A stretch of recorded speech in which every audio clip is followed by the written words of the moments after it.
இந்த அனாக் ஒரு விபச்சாரி, ஆனாலும் இந்த அனாக்கின் மீது ஒரு காதல் அந்த நபி தோழருக்கு. 2 பேரும் காதலித்தார்கள், 2 பேரும் வாழ்க்கை நடத்தினார்கள், 2 பேரும் நினைக்கும் பொழுதெல்லாம் சயனிப்பார்கள். இப்படியாக வாழ்ந்து கொண்டிருக்கக்கூடிய நேரத்தில் அல்லாஹ் அந்த நபி தோழருக்கு ஹிதாயத்தை கொடுத்து விட்டார். அவர் மக்காவில் இருந்து மதீனாவிற்கு ஹிஜ்ரத் செய்து வந்து விட்டார். மதீனாவில் வந்ததற்கு பிறகு ஒரு நாள் அல்லாஹுவின் தூதர் நபித்தோழரான இந்த நபித்தோழரை அழைக்கிறார்கள்.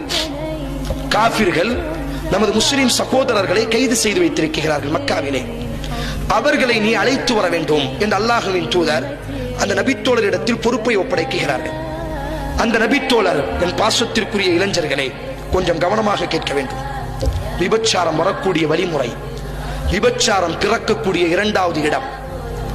அப்ப அல்லாஹுவின் தூதர் ஸல்லல்லாஹு அலைஹி வஸல்லம் அவர்களினுடைய கட்டளையை பேணியவராக அவர் என்ன செய்கிறார்? மக்காவிற்கு நடந்தே பயணம் செய்கிறார். அந்த நபித்தோழரினுடைய காலை, அதாவது காபிர்கள் முஸ்லிம் என்ற நபித்தோழரை சிறைப்பிடித்து அவர் காலை உடைத்திருக்கிறார்கள். இப்பொழுது இரவு ஆனதற்கு பிறகு அந்த நபித்தோழர் செவரையேறி குதிக்கிறார். அந்த நபித்தோழரை தனது தோளுக்கு மேலே போட்டவராக இப்பொழுது அந்த நபித்தோழர் வெளியே வரும் பொழுது ஒரு குரல் கேட்கிறது. இந்த குரல் ஏற்கனவே கேட்டு ரசித்த ஒரு குரல், அவரினுடைய சதீகி, அவரினுடைய பழைய காதலி அனாக்கினுடைய குரல். அவர் அழைக்கிறார், அவள் அழைக்கிறாள், மர்ஹபா மர்ஹபா, ஓ நீங்களா, வருக வருக, உங்கள் வருகை நல்வரவாகட்டும். உடனே அவர் கேட்கிறார், நீ அனாக்கா? ஆம், நான் அனாக்கு தான். எத்தனை நாள் ஆகிவிட்டது?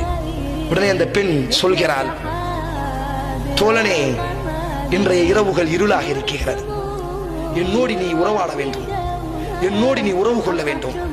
அந்த நபித்தோழர் சொன்னார், நான் ஒரு முஸ்லிம், அல்லாஹ் இதை ஹராமாக்கி விட்டான், அல்லாஹ் விபச்சாரம் செய்வதை ஹராமாக்கி இருக்கிறான்.